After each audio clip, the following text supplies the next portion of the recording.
Hey, what's going on, guys? Welcome to another episode of Noodle Time. Episode 127, I believe it is, Andres? Yeah. Man, we were so excited to get this show going and excited to get everything going, especially with the season coming up, that we decided to do it a day early, 24 hours earlier.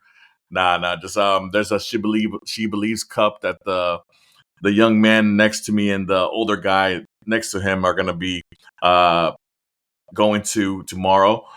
Big commitment over there, guys. But before we get to that and all the good stuff, Dynamo coming up. What's going on, Andres? How you doing? Mark, pretty good, man. Havo, Texas is under freezing temperatures right now, so I'm just like staying cozy right here. but man, doing pretty good. Staying warm over here. Season right around the corner. Looking forward to it. I see you rocking the old school, Dynamo jacket. Yeah, man. There you go. Energy. There you go. That's what's up. There we go. Yeah, Amigo Energy. Oh, the Amigo Energy. The Amigo Energy. Shout out Amigo Energy.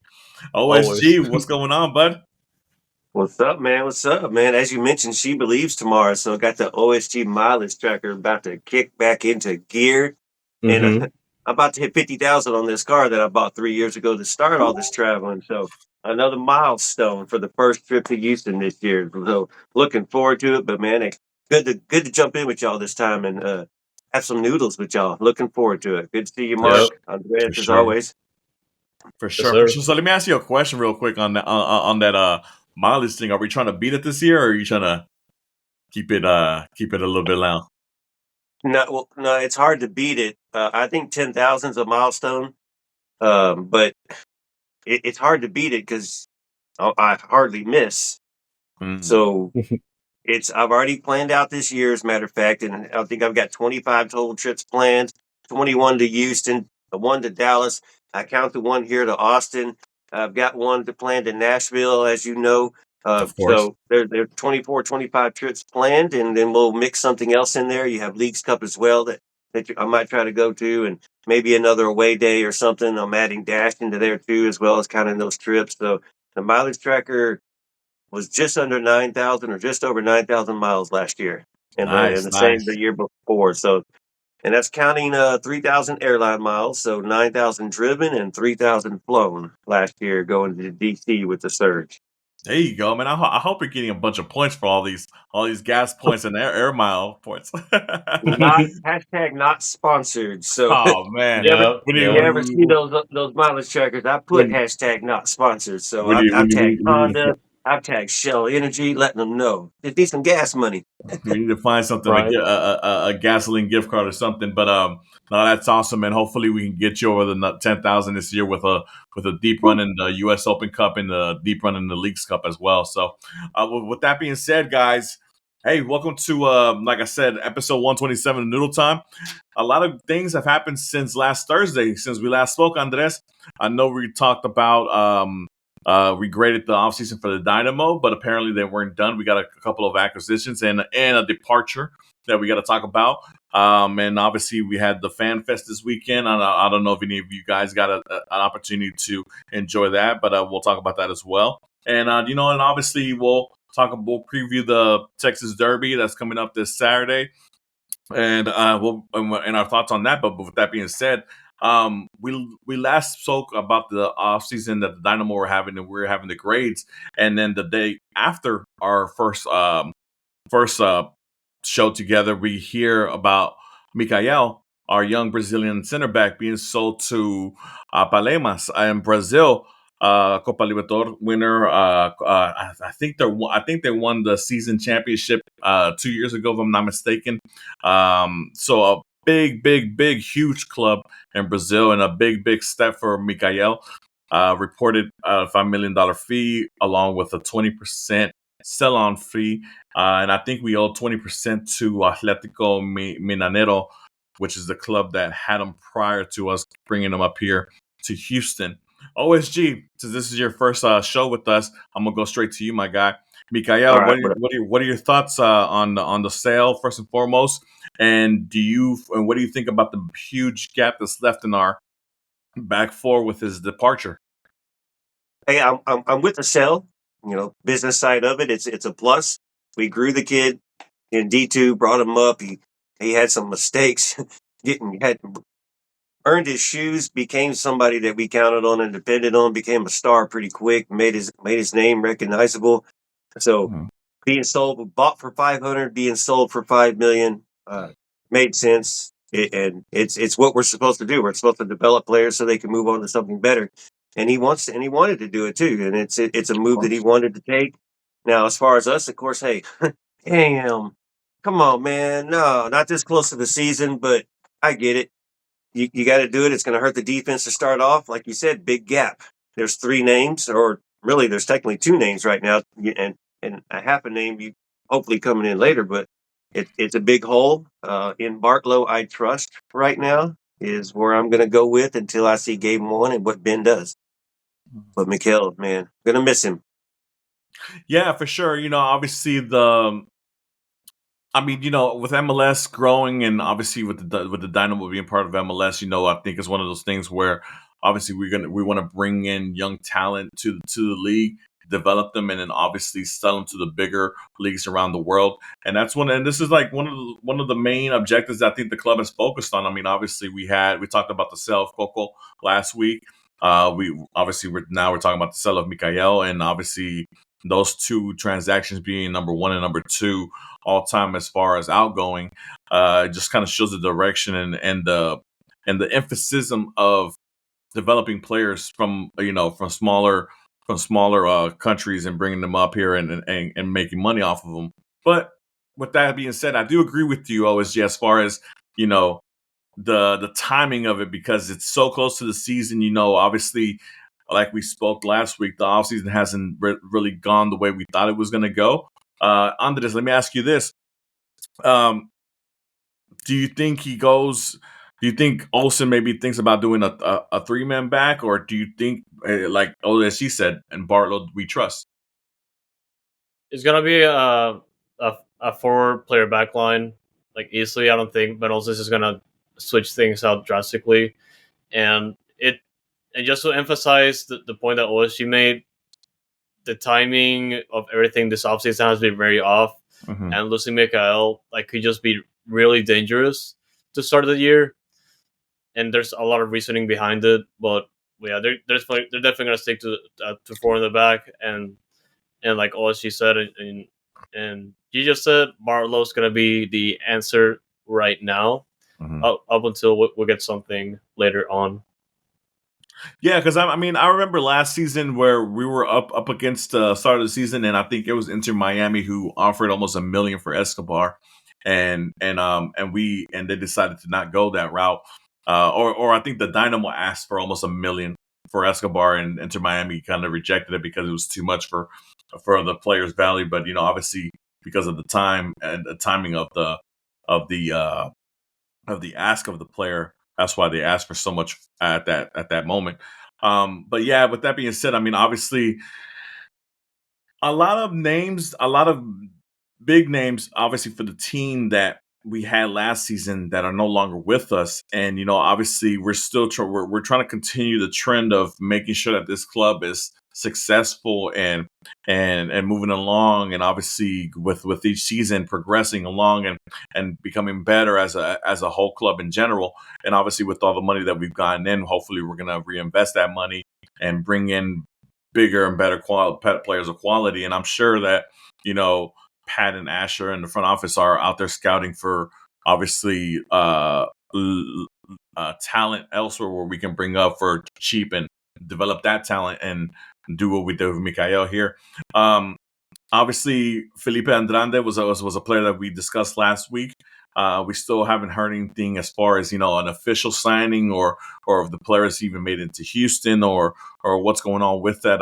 Do you guys know anything furthermore than what we've heard on the socials?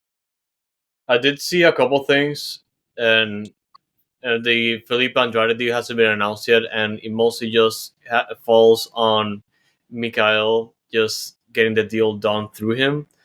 And I think it also goes a lot into roster compliance, because I believe Friday is the last day to get the roster set up before the season starts. And it also has to do with the international slots and the senior ones and all that. And based on what I've seen so far, it looks like they're just waiting for the Micael deals to go through, so that way they can just announce Felipe Andrade. Okay.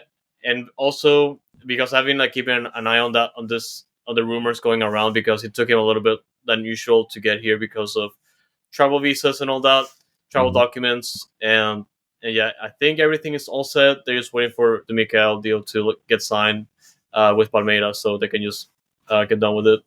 So once that domino falls, for the most part, more likely Andrade will be in. Hopefully, we get him in before the Friday deadline, so that way he can be registered for the So start of the season. I don't know Do what you, the two have. I don't know what the two have entail with each other. With why one needs to happen before the other, especially since we've known about Micael for a while. Not like a cocoa while, but Andre is in Houston. Just has not been seen Yeah. around the team or anything. He is following a lot of the players in the Houston Dynamo now on socials.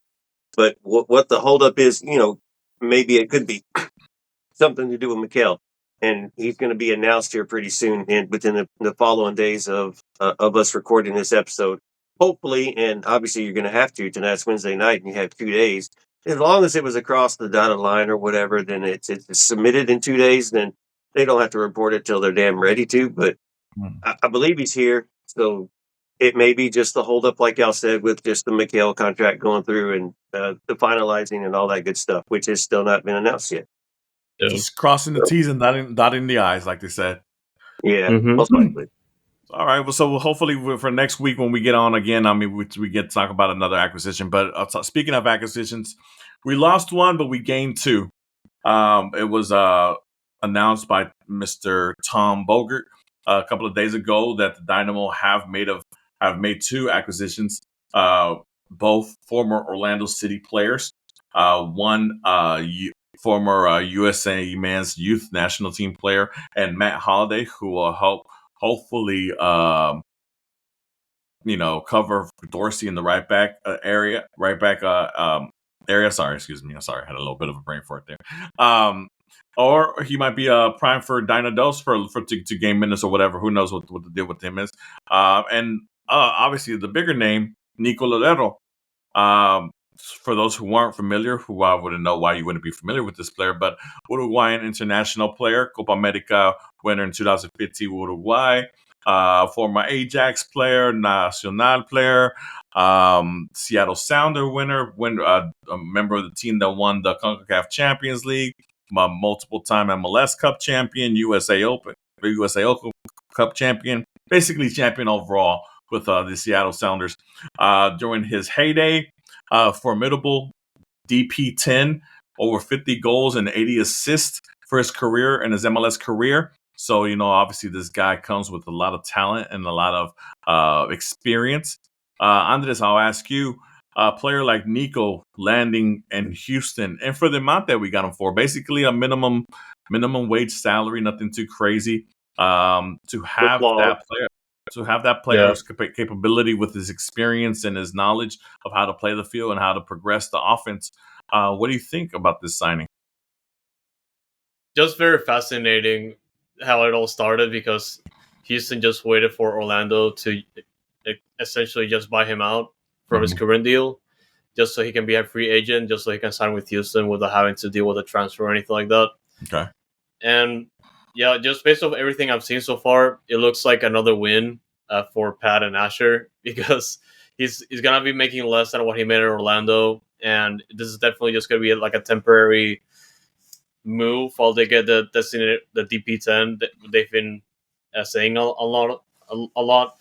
And Lodeiro really just, even despite of his age, he really fits what Houston has been trying to do this whole time, or at least get a playmaker going on this roster already, because we just need one right now, and we haven't really sorted that out yet. But honestly, he's in the release, you said he's like an MLS legend. Obviously, he's been involved with a lot of championships, kind of like what the club has been touting with a lot of the signings they've been making. But honestly, for me, it's just the experience, because he's gonna be balling out, and a lot of people have been saying it, and I also think about it.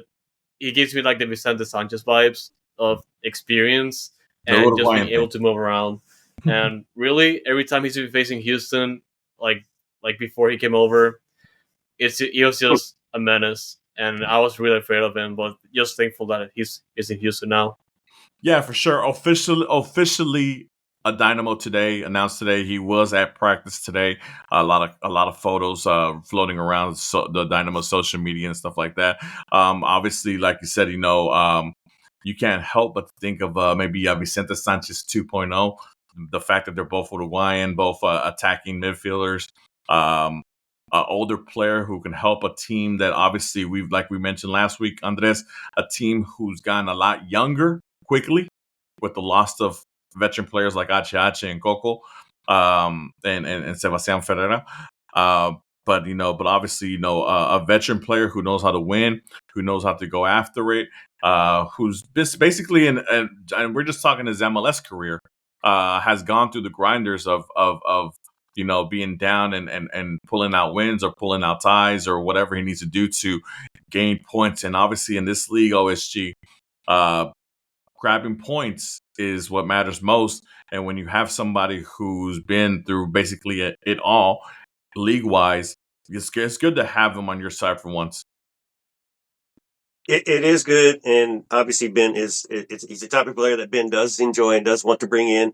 He is creative, and to go back, minimum contract, right? The low surprise got his contract bought out, and Low let's risk. not forget the little rumor of the little clause that's incorporated into his contract that if a certain club comes calling for him, there's a buyout.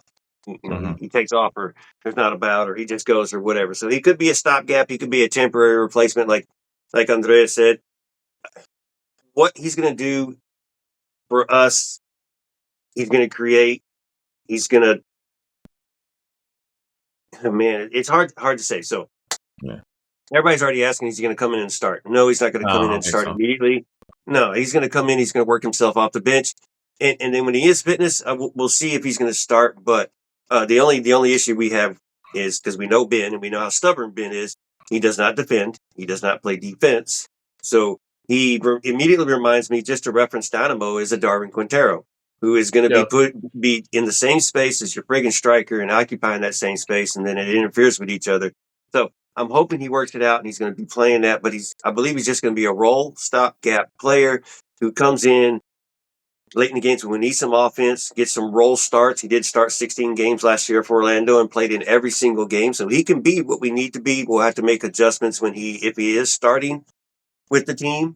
How we like to play defense so much, and the way the style has to be played around that defense. So it'd be curious how Ben uses him and where he uses him, and at the moments he uses them, and if he does start, what's going to be different with the formation and with the lineup on those days. Very curious, but I'm all for it. We need the creativity. When you look at his numbers, they're in the green on the offensive side, but your accuracy is a little bit low, but your rewards are very high. So very creativity. And you're going to be, that pass, but you know what? It was so close. So I'm good. I'm with it. We'll figure it out. Ben's going to figure it out. He fits, and let's go with it, man. Let's get him in on Saturday. Yeah, I mean, I can't help but be excited about it. I mean, what a weapon to have on the bench to go up against tired legs the last 15, 20 minutes, right? Somebody who can, take direct control of the offense and pressure the opponent's defense and hopefully create for Ponce or whoever's up there as our 9 at that time period, right? But yeah, that's one of the questions I think I've had, with a couple of Dynamo fans, with the announcement of his signing or whatever. Is he going to start for us? If he starts for us, how many minutes does he play? Because let's just be real. I mean, he's 35, about to be 36 years old. He's not a young spring chicken. And like I said, he only started 16 games for Orlando City. I think Orlando played like 45 games total last season. 39 games, 16 start.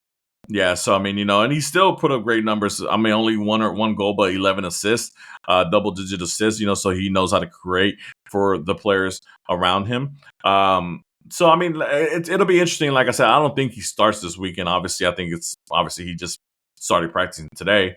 But I wouldn't be surprised. I wouldn't be surprised to see him the last 15 minutes of the game, especially if we're in a tight game where maybe it's going into 0-0 territory where we need a goal to win, something like that. An opportunity presents itself where he can go and create and make something happen. But yeah, man, Lodeiro, I mean, is obviously, like I said, with his experience and all that stuff, it just kind of reminisces of Vicente Sanchez not too long ago, 2017, with all the young guys that we had at that time with that Dynamo crew. So I'm very excited about this signing. And like I said, whether he's with us for 6 months, the whole year, or whatever the time period is, who do you think, Andres, benefits off of this? Obviously, when you have a veteran player like him with all of his experience, I would hope that a young player will kind of attach himself to him to try to kind of pick up things from him, learn things from him. Who do you think? What do you think? What player do you think has the most to gain from him as far as knowledge? Seba. For sure. And that's one of the players I was thinking about, because Seba is coming, you could say, I wouldn't call it like a breakout year, but he had a lot more appearances compared to the previous year. And I said it before last year, like he was gonna have like a breakout year, even though it didn't turn out like how I was hoping him to have. Mm-hmm. I felt like he was just showing out more and just contributing to the game more. And I feel like in the right situation, he could definitely have a much better year in 2025. So, like, just from the get go, I feel like Seba Kowalczyk is gonna have like a much better year with him. Do you think Kowalczyk? I mean, depending on how fast his start is, I mean, it'll make people forget about the whole DP, not signing a DP over the winter.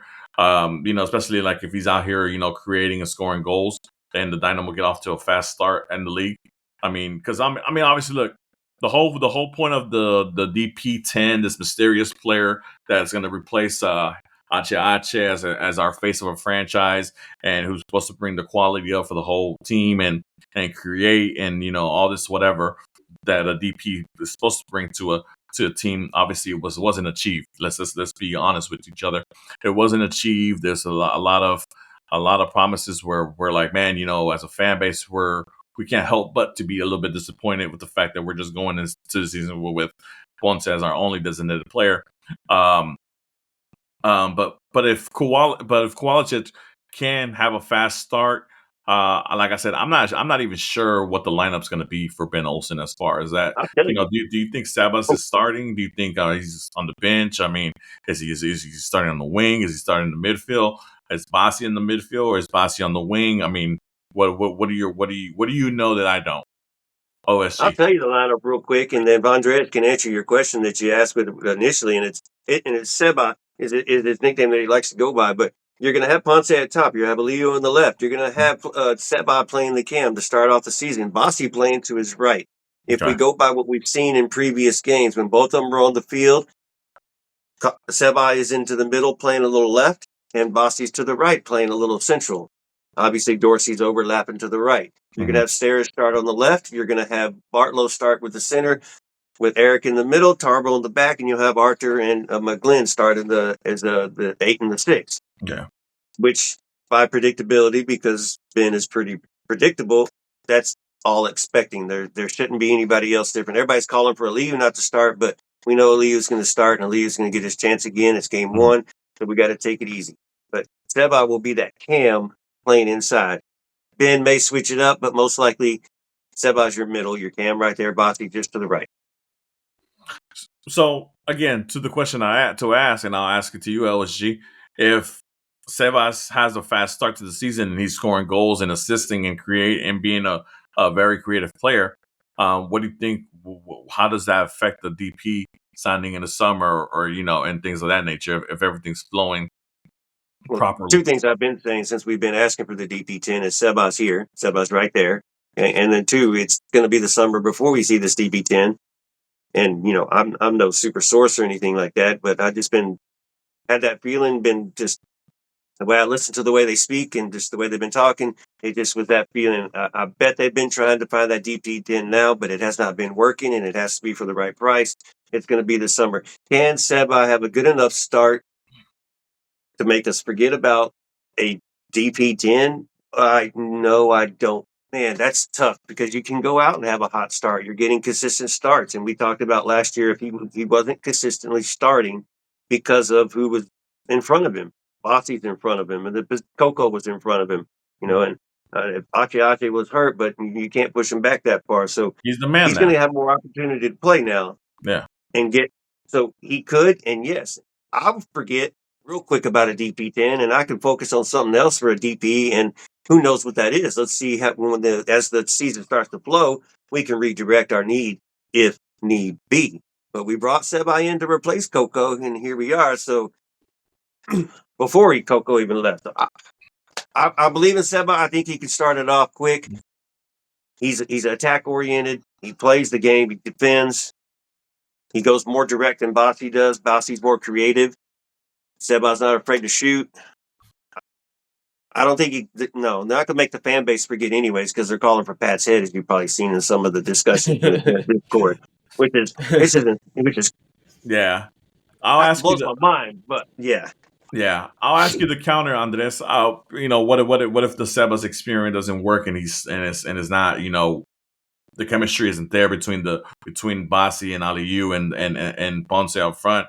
How much more how much more pressure is it for the front office to make sure that as soon as that summer window opens, that DP10 is ready to get signed, sealed, and delivered, basically, because the MLS season comes and it goes, even though it is a pretty long season. But, I think this goes back to when Hector first came in, we expected Hector to kind of save us during that time period. And that wasn't the case. The first 10, 12 games of the Hector Herrera era were a couple of 2 sellouts and a bunch of doo-doo after that. Obviously he went on to have an MVP season, his first full season with the club, and everything is, hunky-dory because we lifted a trophy with him and all that good stuff. But we got to focus on this season and what this season has in store. And if we don't get off to a good start, and obviously the creativity isn't there, and the pace isn't there, and the opportunities aren't there to score, and Ponce is not getting the ball, where do we find the creativity? And now we're relying on a 35-year-old. My question? I'm sorry. I guess back to my question is how much more I'm sorry. I'm trying to reword. Yeah, we get how much more relevant does that DP10 come into hand again if he doesn't perform? Yeah.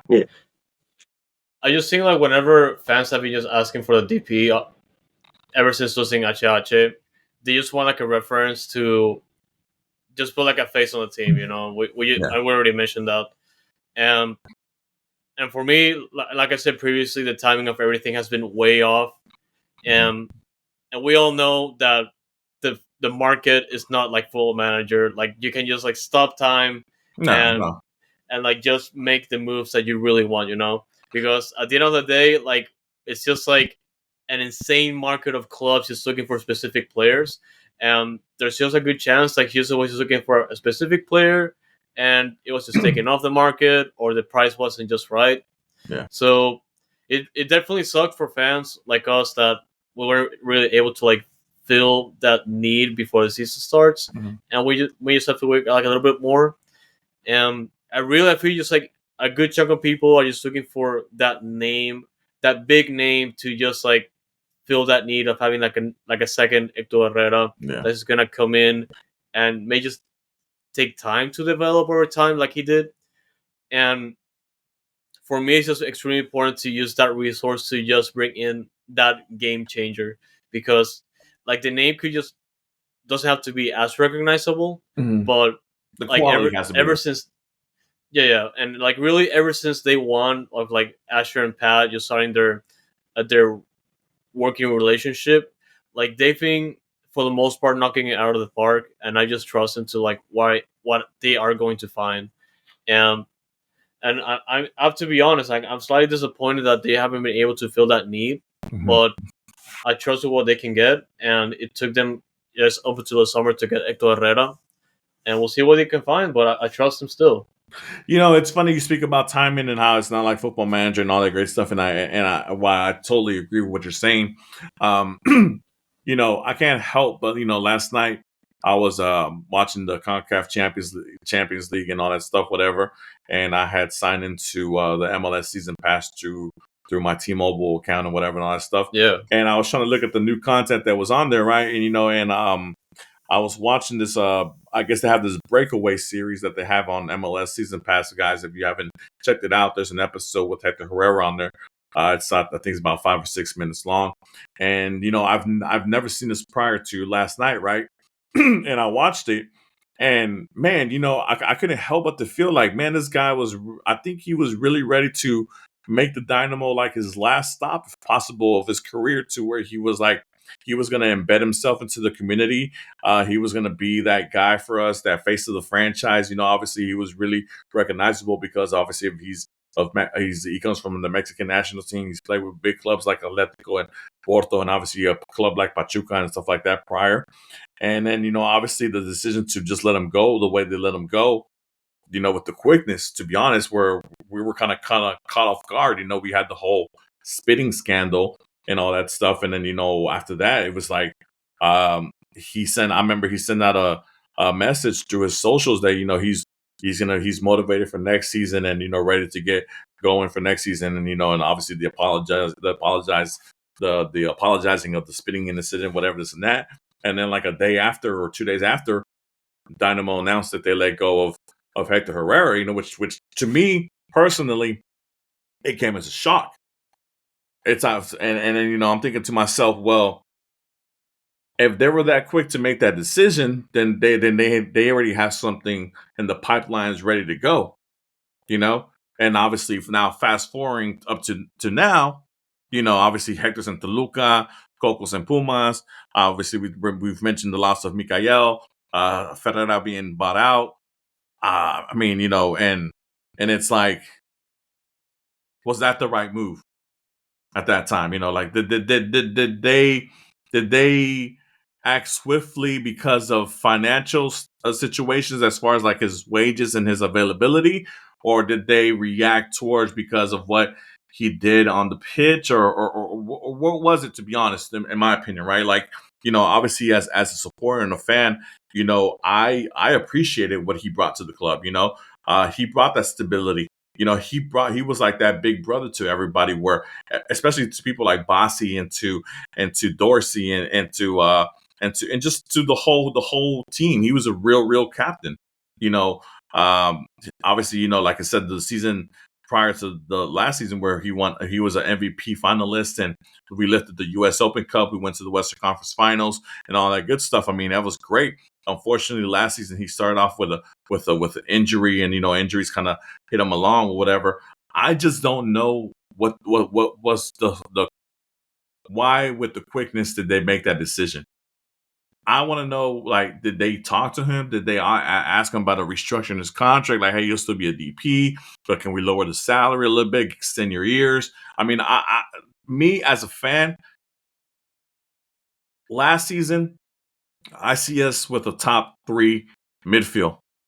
This season, we're obviously Arthur's still there. We're relying on a 20-year-old kid, and then we have Sebas, who's supposed to replace Coco, but that's a question mark as well. I mean, it's a far cry from having a strong backbone in the midfield to where we're at now. OSG, I'll ask you this, man. I mean, what are your thoughts on that? I mean, like, to be honest, like I said, I have a sense of disappointment in the front office for the fact that we're going to we're going to the season like this. You, for this move, you don't hold on to that player until you're sure you have somebody to replace him, and you're okay with the person that's going to replace him. $5 million salary, DP slot, plays 50% of the games, had the same injury the entire friggin' year. Rumors about other things in his personal life that affected his soccer life. So it just totally made sense. He was not reliable. He did his part. His son still plays for the academy today, for the Dynamo Academy today. So I don't know how that plan's working out or what the plan is with that, but his son is still within the club. So that's something, to say. But I think the move had to be made to open up the money. Tonight, Ben Olsen told Glenn Davis in an interview, and like the first time I've heard this for like 13 years, ever since the other guy owned us. We have money. There's more players coming. So go listen to the Glenn Davis interview. That was from earlier today. He interviewed Ben Olsen, and my internet dropped halfway through the interview, so I got to go listen to the rest of it. But I did get to hear that part. We have money now, especially with all these sales, Micael being sold, Coco being sold. So you had to make the move. Yes, hindsight, you wish something was there to replace it and replenish it better. You haven't been working it. It hasn't worked. So you just got to, be patient and trust the process, as Pat likes to tell us. But I think it was the right move, and I'm behind the move 100% and understand the move 100%. And yes, I was totally surprised that we made the move too and had the balls to do that. Because it does say something about a superstar, But as a fan and maybe somebody who's not in the loop as much as you are, obviously I know you follow the press conferences and you go to all those get together and stuff like that. I could say, well, if you needed a DP spot, I mean, obviously you just buy out Ferreira like we did, and you had that DP spot available, and then and then if you needed to get rid of Hector because of his obviously he didn't want to restructure his contract or whatever the case you needed that you needed the money, then you couldn't hold two high end DPs. That's understandable, but I mean, that's where me as a fan and as a fan solely, I'm like, man, it would have been nice, look, hey, Hector, to still have Hector here available for us, have a full preseason, maybe he comes back, he's back healthy after his injury. Obviously we wouldn't have him the first couple of games because obviously he'd be serving the suspension for the spitting incident, but we would have two DPs and there wouldn't be so much noise about, like, hey, are we going to get an attacking midfielder? Are we going to get somebody who can connect with Ponce, who can help Ponce up top or whatever, this and that? I think the noise would be a little bit more diluted because we would still have that face of a franchise. I think right now we're going faceless as a franchise. Aside from obviously us and the Dynamo fan base, who obviously know Ezekiel Ponce and Eric Shevchenko and Griffin Dorsey and stuff like that. But as far as as a club in this league, I feel like we're being, and you see with the pundits and the national pundits, we're being placed in positions where we're probably not making the playoffs. And who can blame them? I mean, to be honest, with the team that we're going in with right now, I mean, we lost one of our starting center backs. We lost 2/3 of a top three midfield. We lost a DP striker who scored like my predictions in. So I mean, it's a lot of loss, a lot of loss and no gain. Obviously the Jack McGlynn signing was something good, but I mean, 20-year-old kid. Michael Halliday, who was the other signing from Orlando City. He's supposedly a nice prospect that's coming up or whatever, who can help us, but young kid, I think 20-year-old as well. We're putting a lot of pressure on these young cats to produce quicker and quickly. So, well, with that being said, obviously, let's talk about the season and obviously the match approaching. The Texas Derby to open up the season, guys. AFC Frisco versus Houston Dynamo this Saturday, 7:30 Central Standard Time. Obviously, excitement in the air because the 20th anniversary of the Dynamo season is upon us. Obviously, it's always great to have a Texas Derby and to squash Frisco whenever we get the opportunity to. But let's take a look at Frisco. I mean, and what they've done on offseason and what the Dynamo from an opponent standpoint have to look at. Obviously, the big news was Acosta coming in as their DP to come help Peter Musa, who was I think he scored 15, 16 MLS goals last season in his debut season for Frisco. They lose Ferreira. They lose Ariola. Lola. So they got a little bit lost there. But but like I said, they've gained an MVP, a viable MVP candidate in Luciano Acosta. Andres, I'll ask you, how worried from a scale of 1 to 10 are you with Frisco coming in? They're coming in with fresh face, and they definitely added like a lot of talent, as well as a new head coach that's definitely gonna put a different aspect of the game against Houston. Mhm. And I probably Familiar head coach. because Eric Quell was with the academy at one point, so it's very significant. A lot of ties to Houston still, and he probably knows how they're gonna approach this game of Houston. So I'll probably be around like 6 or 7, just because as all Texas derbies go, like it could go south very quick, and just a lot of high scoring games. So it's gonna be an interesting opening day for sure. What about you? Same question to you, OSG. From a scale of 1 to 10, without being, obviously the biased Dynamo fan, how worried are you about the Texas Derby and Frisco coming in, especially with them bringing in an MVP candidate like Luciano Acosta to run their offense? It's hard to judge. Not even playing their first game yet, but I was just going to go simple 5-6 right down the middle, just based off of who we were last year, who they were last year. They bring in one player, great player. We'll call him a great player. They lost 2 of their wing players. They lost some key defensive player. Their third prototypical player is Shaq Moore, I think. Whoever, I don't. Yeah, they got Sebastian Legnet still on the team. Obviously they have Peter Musa, who was a double-digit goal scorer for them. I'm worried about Musa, obviously. Anderson Julio, who was a great pickup to replace Ariola, who came in from I think Colorado or Salt Lake, if I'm not mistaken. So they picked up. They've been busy this offseason. So they have improved a little bit, but as threatening, there's just too many intangibles. Like Andrea said, it's a rivalry game.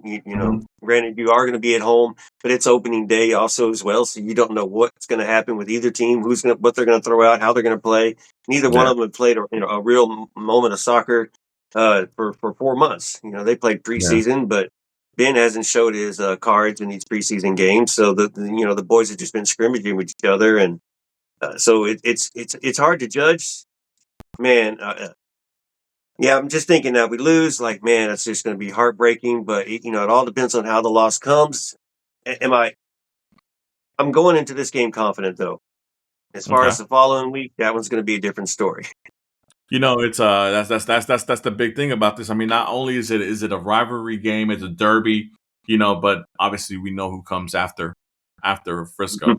That's going to be a tough. What's he doing tonight, by the way? I think they just scored a goal, if I'm not mistaken. Freezing their butts off in KC. Yeah, but obviously we'll talk about that next week. But we know who comes after Frisco, and so it would be great to obviously start off the season handing our rivals a loss and getting those 3 points and putting them, obviously backtracking them and us going forward. But obviously, like I said, like we mentioned, the off season it wasn't that appealing to me. I think I gave it a C as far as a grade last week. I think you gave it a B minus. Andres, if I'm not mistaken. OSG, what grade would you grade it with this off season? Oh man, that's so tough because we brought in so many depth pieces.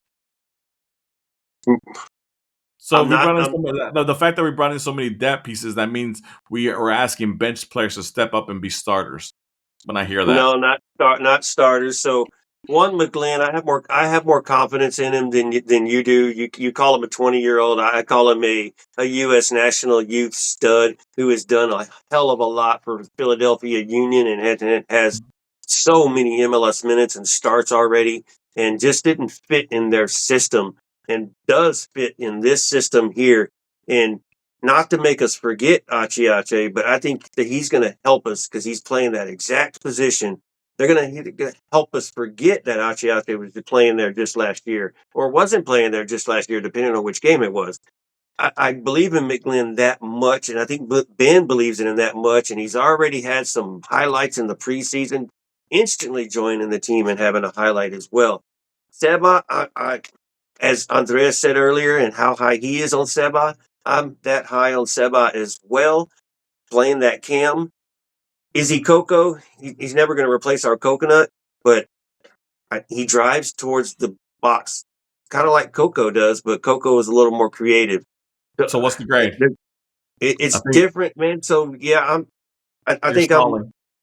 It's just it's hard to grade. I B minus, C plus, just on the verge of, man. I think the Duenas.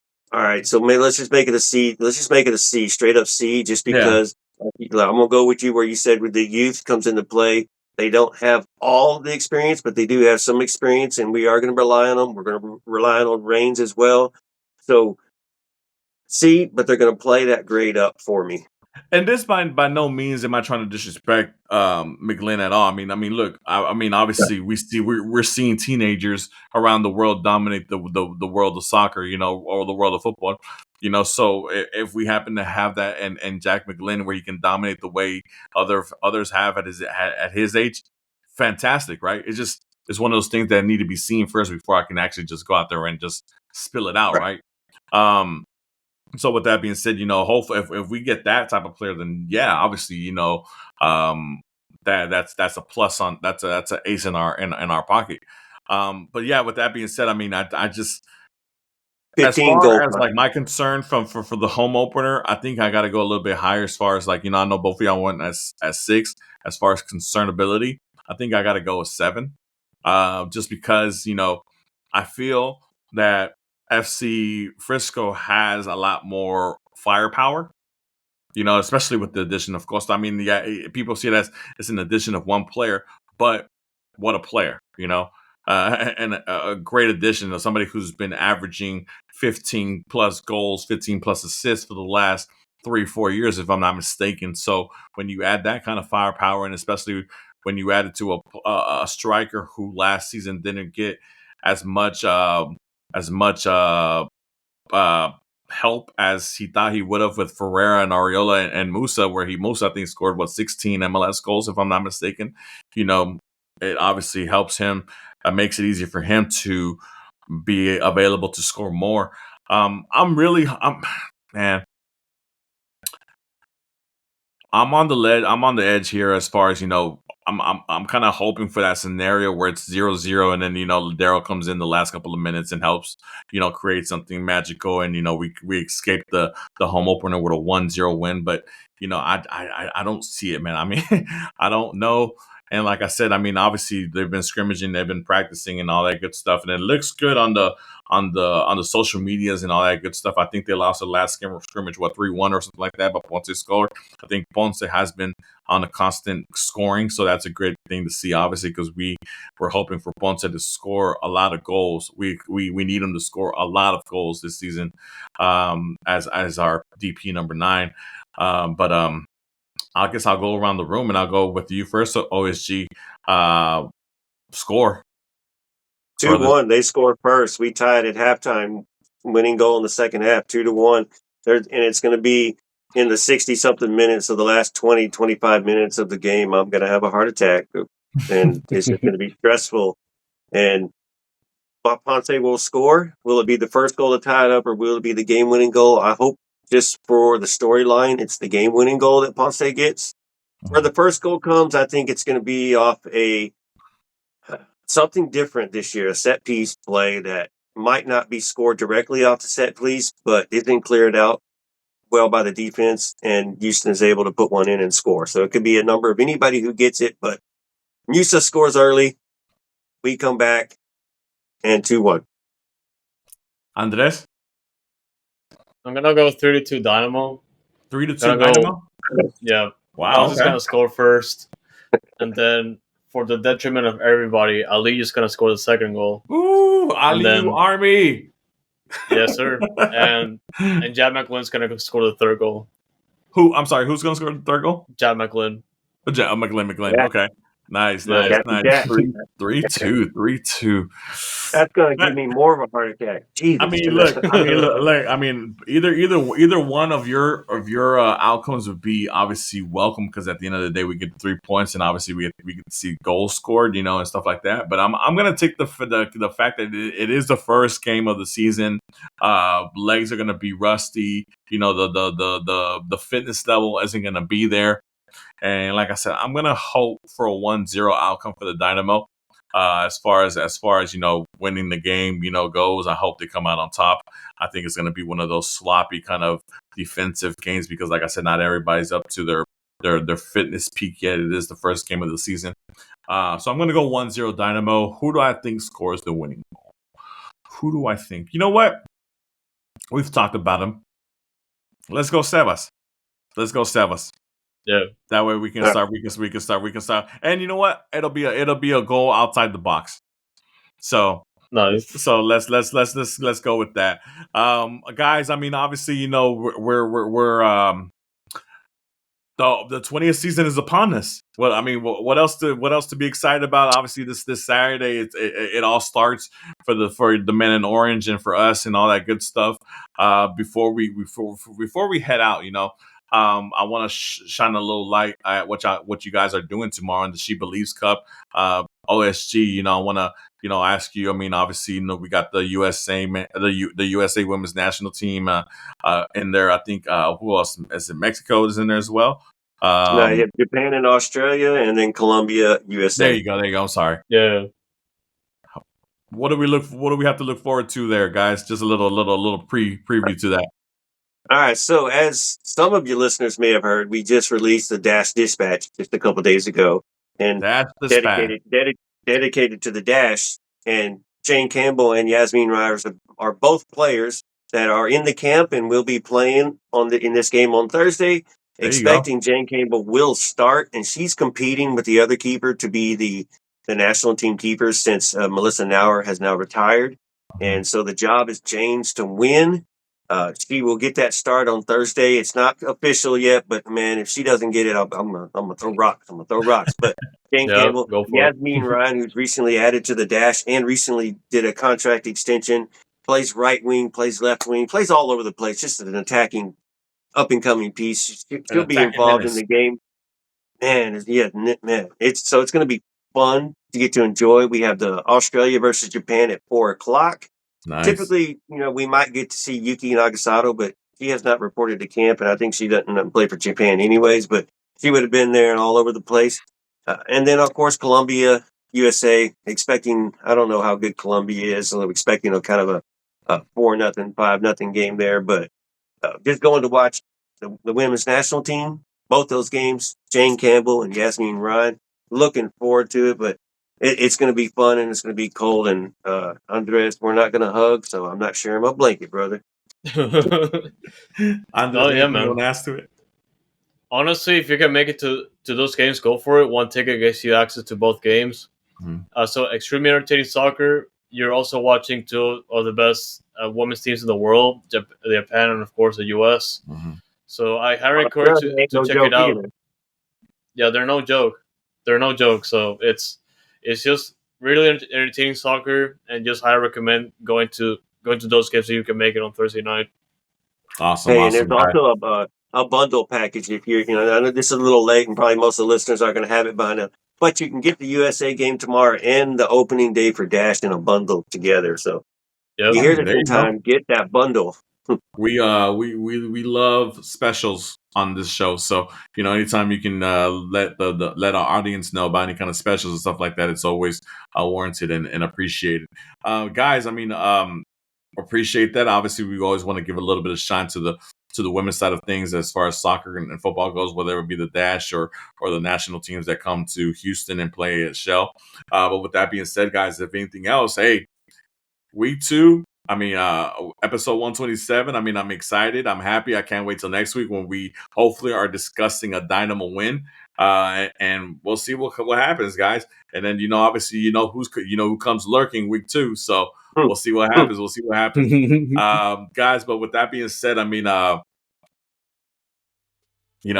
let's hold it down. H is up. H is Yes, up. sir. All season long, catch Dynamic Foxtrot and Noodle Tiempo.